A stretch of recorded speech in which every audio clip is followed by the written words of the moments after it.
So after we learn how to hang by our underarms, swing happens to hit these two very delicate, sensitive parts of the body. We're going to change the hanging from our hips.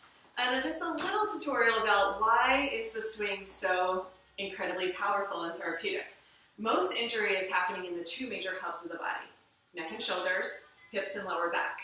Okay, swing just happens to hold at these two parts. Now I know, like, thank goodness there was something, but inversion tables were made in the 70s or 80s or something, where people were hanging by their ankles. And your ankles are not the largest, strongest joints of your body. Okay? So if we hang by our hips, we have a much better chance of releasing the lower back and getting some space for the vertebrae. So we hang by our hips, tractioning the spine out of the pelvis, creating space for the vertebrae. This is one of our mantras. Okay? So let's just say it again together. So we hang by our hips. Hang by our hips. To traction the spine. To traction the spine. Out of the pelvis. Out of the pelvis. To create space for the vertebrae. To create space for the vertebrae. So I even do these little cues, right? But in time, that will just be second nature, that cue for you to help people understand, why is this so powerful? Why is this so helpful? Even 5 minutes of hanging in the swing, either upright or upside down. Because even here, just a quick review, I am tractioning my spine out of the pelvis to create space for the vertebrae by dropping my hips. So I'm still getting this length through here. I call it dynamic tension, where one part of the body is pulling up and the other part is dropping down. Now we're going to learn how to do that the other way. So the swing, instead of going behind our back, is going to hit the other most sensitive part of the body, which is our hip flexor groin, the other lymph intersection, our super highway here. So the lymph is tender and sensitive and congested on most people. So everybody complains at first, even though this is literally the most cush system you could possibly come in contact with. This cotton lycra blend acts as a second skin. It interfaces. It does not give you like that rug burn, pinchy feeling like most equipment does, but it still hurts. For 99% of the people I work with, they're just like, especially the lower chakras, legs are stagnant, lymph is stagnant, there's a lot of congestion in the belly. We're going to have to work slowly with people, but I promise you in time you'll love it. People are like, I have no freaking idea how you could say I love this, and most people will feel like it's tender and bruising. Just come out of it. Take frequent breaks. Just a few minutes in the swing, switch it up. That's why we bring the swing up and we bring the swing down. Okay, so you guys are going to face forward. I'm going to face the camera here. I'm going to come up on my tippy toes, and everybody's body is the same geometry. I work with sacred geometry, and I love sacred geometry for this reason. The swing fits everybody. That's why if you stand on your tippy toes and hang up the swing, it's the perfect height for you. If you look at eye level and hang the leg loops, it's going to be the right height for you. Everybody's body will fit. So with our arms straight, the swing hits the top of the legs. Magic, right? That's the alignment. If you're not up on your toes and you don't have your arms straight, you're going to have to swing on your belly or your bladder or your navel or somewhere where it doesn't feel great. So where the leg inserts into the pelvis is where we press the swing down. Now watch me. Most people are head diving in the world. That's why we have all the neck problems. We're going to heart dive. Okay, so I'm going to push my hips forward. My head stays in line with my body. If you're wondering what to do, look up. Just look up with your eyes. You don't have to look up with your neck. You can actually look up with your eyes. And then from there, we're going to press the hips forward, and we're going to come down and swan dive. Now, I am keeping my heart leading the way, head in line with the body, and then we're going to practice coming up and down a few times because these are called your back muscles. Now, most people just flop into it. I want you to really find the strength and control and the alignment. So not only are we getting, stand in the center of the mat, stand in the center of the mat, or you'll slide out. You have to really ground down through the balls of the feet, not the toes, the balls of the feet. So go ahead and lower down and then come back up a few times. It's going to be hard. You don't have your heels dropped. You have to push your hips forward strong. Walk forward, walk forward, walk forward. Yeah, there you go. That's it. You got it. Slow and controlled through angel wings and back up again. Just even doing this is going to strengthen your lower back, right? Really strong practice. This is when most people like to bring the swing down one because it's actually easier when it's lower, right? But if we can, we're going to stay in our forward fold, shake it out. Okay, so we're going to clasp our elbows, gently rock from side to side. Now, I know that your swing is probably way higher than you would like. So we're going to bring our hands down. This is how we adjust. Lift your right hip up and shimmy it towards the sky. Standing at the center of the mat, reach forward. Just move all that stuff out of your way so you can bring your hands onto the wood. There you go. Awesome. Inhale, pull forward, lift. There we go. Bring that foot down, center of the mat. Don't walk your feet back, center of the mat. Inhale, lift, rock your hip towards the sky, and lower that down. Cool. Let's bring the swing down for you when it's just a little too high. It looks like you're floating away. Come on up for me. Come up with control. Press, press, press. Good. So it's okay to bring it up and down depending on which pose we're in, because it's just going to stretch out, and by tomorrow you'll have to bring it up. But for today, forward folds. Is that okay, or do you want it one lower? Okay. Yeah, it's a little high. We can always bring it lower, but not higher. Right? So if there's that little play, it's like, okay, we can bring that higher, but not lower. There we go. Walk your feet forward. Toes, yeah. Toes are going to be in front of the logo, just so you have a reference. And then hip distance, and then up onto the balls of the feet. Press your hips towards the front of the mat strongly. Yes. So you're actually going to hang your forehead down towards and over the front of the mat. Clasp your elbows and hang. So this is our forward fold. It's not our grandma's forward fold. It's not traditional yoga forward fold. Our weight is draping forward. So our sit bones are lifted towards the sky strongly. And I'm going to just show you the difference. And I'll just talk it up. You can watch this. So drop your heels back again for me. Yeah. So when you drop your heels back, most people are bending at the waist. This is what strains the lumbar spine. Okay? When you push forward onto your toes, yes. Now you can bend at the hip flexors. You can keep a longer spine because your sit bones are lifting up towards the sky. So all of this starts to open. You're still grounding through your heels, but you're pulling up at the same time. So lean forward like so much that your weight is draping. So really trust the swing to hold you. Was that helpful? It is. It really stretches Stretches. the back of my IT Yeah. so much more. Lean forward so you're on the balls of the feet. Okay? Drop into your elbows. Let your body weight hang. Clasp your elbows and hang. There you go. Now pull your elbows up above your ears. No, not by lifting your upper body. Keep dropping. Keep dropping. There you go. Don't drop your head. Head in line with the body. Relaxed. Okay. So yeah, there's a little bit of tension right here. So in time, this will open up, but I want to just clasp your elbows and relax. Yeah, there you go. So instead of dropping your elbows, you just pull them up, just like that. Yeah, there you go. But don't drop the head. Let the head be in line with the spine. You see all those little pieces? Yeah. And it's such a simple pose, but forward fold will heal your lower back. Just plain and simple. You do this every day, and you do it correctly, you're opening up the entire length of the spine and back body. Can you feel that? So one more time, the instructions were don't drop your head or kink your neck. Keep your head in line with your body, but pull your elbows up by your ears. So you're arching through the upper back. Now we're going to keep pushing forward onto our toes. Our heels are going to stay lifted, although we're grounding down. We're strongly lifting our sit bones towards the sky and bending at our hip flexors, not our waist. Okay, crown of the head is towards the front of the mat. It's a totally different pose. These alignment principles are incredibly significant and essential to healing lower back pain. And as we gently rock from side to side, just kind of feel what that feels like on the hip flexors. It might feel like a deep rocking session. If you can, just soften. I know that sounds odd when something is tender, but just soften and notice that the hip flexors will relax and it's way less painful. And then we're going to slide our hands forward, okay, all the way. So stretch it out in a down dog. Feet stay in the center of the mat. Beautiful, guys. Yeah, press forward, stretch it out. So when I'm on my my fingertips, I can pull forward, right? And when I pull forward, I arch like I'm in a cat's meow. Well, no, like I'm in a cat-cow. This is called cat's meow. And then we exhale and round in, squeeze the navel towards the sky. Inhale, pull forward and arch with your heart. Pull forward, yes, strong. Exhale, round in, squeeze the navel towards the sky. Inhale, undulate, roll forward, rock forward. Beautiful. Exhale, round in. All right, so we can just go back and forth a few times like this, let it feel good.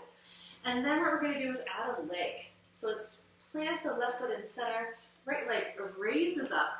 Inhale, pull forward, so your shoulders pull over your wrists, pull forward a lot, arch and open, then exhale, press back, knee to nose. Inhale, pull forward and arch. That's it. exhale, squeeze. Inhale, pull forward. So when we're up here, it's like we're pulsing even higher, all the way up, up, up, up. Yes, so we're engaging that place where the hamstring inserts into the glute. Exhale, pull knee to nose. Inhale, lift. Really work that leg all the way up, up. Good, and then foot down, happy dog, wag the tail. Keep the feet in the center of the mat if you can. Hip distance, and just float, wiggle, loop-de-loop, whatever it feels good. Give the spine a little break. And then we're going to come through second side, okay? So inhale, lift, all the way up, arch, arch, arch, arch. Exhale, pull knee to nose, squeeze and round it. Undulate the spine in both directions. Inhale, lift, foot up, up, up, up, up. Exhale, squeeze. Inhale, lift. Now, if somebody who has lower back pain, usually they have tight booty, but also really weak glutes. So what we would do is press, press, press, press, press. You would just stay lifted and press until that part of the body where the hamstring inserts starts to turn on, okay? So that's how we could use some of these basic poses that we're learning in AYP for the AirX, right? So tiny little distinctions like that can make a huge difference in the practice. And so depending on who comes in today with what kind of injury, we will discuss all of those options. So go ahead and clasp the elbows. Let's hang again.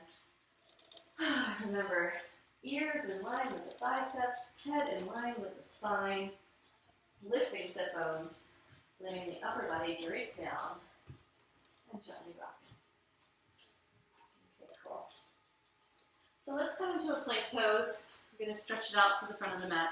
So for this one, now I'm going to have my feet no higher than my hips, but notice that if I walk my hands to the back of the mat, it's really easy. If I walk my hands forward, it's challenging. So depending on where you want, how much of a challenge you want, bring your hands a little bit more forward or a little bit more back. So I'm level with the earth, and then I'm going to start to pull, right? So we just pull, so we stack the shoulders over the wrists, and we feel that strong engagement in the underbelly of the arms. So it seems pretty easy, right? No, but I mean, like, in theory, this is a really easy pose, but it's like, damn, that is so much work. So if you walk your hands forward a lot and you try and pull, it's like, oh my God, that is so difficult. So for beginners, so this is the difference between a beginner, intermediate, and advanced class, like literally 6 inches for each one. So we're gonna come here, we're gonna bicycle. So we're just bicycling, hanging out, right? Pulling forward. So look at me, I'm pulsing, right? Pull forward, and then let yourself sink back and then pull forward. There you go. There we go. That's how we work it. Okay, and then we're gonna pull knee to outer elbow, knee to outer elbow. So we're coming through from a plank, or floating plank, knee to elbow pose. Good. Arms stay straight the whole time. Tension on the arms. And then let's frog leap. So both knees, both elbows. Just for like a micro bakasana. We're gonna hold it for a second. There we go. Awesome. All right. So let's come back to the front of our mat and find our chaturanga poses. So we're gonna stay stacked, shoulders over the wrists, and we're just gonna dip. Right? Dip. Yeah. Keep the gaze up, keep the heart dipped, and the head in line with the body. So notice you can gaze up without kinking your neck. But if you gaze up, it adds a lift to the upper, the energy of the upper body that usually is not there when we're looking down. Okay, so this is how we make it harder. Those are the easy ones. We're just dipping. So we're gonna bring our legs wide and then hook outside in. Yes, hook outside in. Pull the feet closer to the bum, like all the way down. Yeah, slide in so we don't lose our hook. Now you'll notice there's more weight in the upper body. So when we dip, we're actually doing more of a push-up than a chaturanga. Elbows can flare out to the side. The harder ones are walking halfway back to the center of the mat. Not to the center of the mat, but halfway back. Great, so this would be our intermediate. And then we dip. Now, it's going to be really challenging to dip with the heart. We're going to want to dip with the head. Let's see if you can keep your gaze lifted and arch the upper back while you dip. And then, of course, you don't have to try it. We'll do them on Sunday, but the hardest ones are handstand push-ups, where we go straight up and down and use our entire body weight to lift. So those are the hard ones. Okay, so advanced, intermediate, beginner. 6 inches. It makes all the difference in the world. Okay, great. All right, now we get to relax. So from here, we're going to inhale, pull forward for an up dog. All the way to the front of the mat would be great. Walk your fingertips to the front of the mat, please. And then exhale, press back, upside down dog. Rest the forehead on the mat if you can for a moment. And then inhale, pull forward. Look up. Exhale, press back. Beautiful. Inhale, pull forward. Exhale, drop onto the forearms. Drop the elbows, interlace the fingers.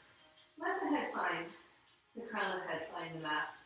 Any position that feels good. You can stack straight up and down, or you can just let the body hang completely.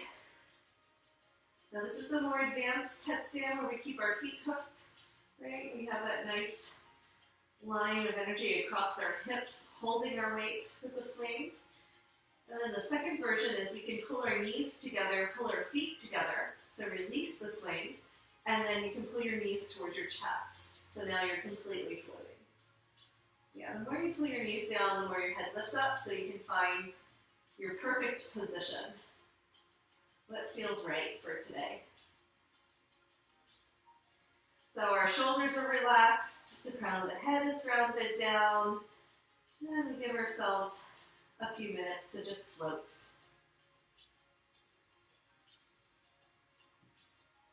Excellent. Go ahead and stay here. Beautiful. So, just like in our yoga pose, we're going to let our knees be a little bit higher so the crown of the head finds the floor. There you go. Even higher. Let your knees lift. Elbows in line with the shoulders. Good. If I hold you here, you'll be fine. And then hands are kind of supporting the head. Wiggle your shoulders back if you're going to bring your head forward. Yeah, there you go. Just like a headstand. Perfect. Now, since your swing is a little bit lower, your head is closer to the ground, which is totally fine. We're just going to pull this in. Now, clasp your hands. Keep the clasp, please. Elbows right underneath the shoulders. Relax. Good with you. And then head comes down. So coming over and just spend a few breaths with hands on the body. I do a lot of adjusting in the swing, particularly in my private practice. Makes all the difference in the world, right? To get somebody to relax, to get somebody to find the alignment.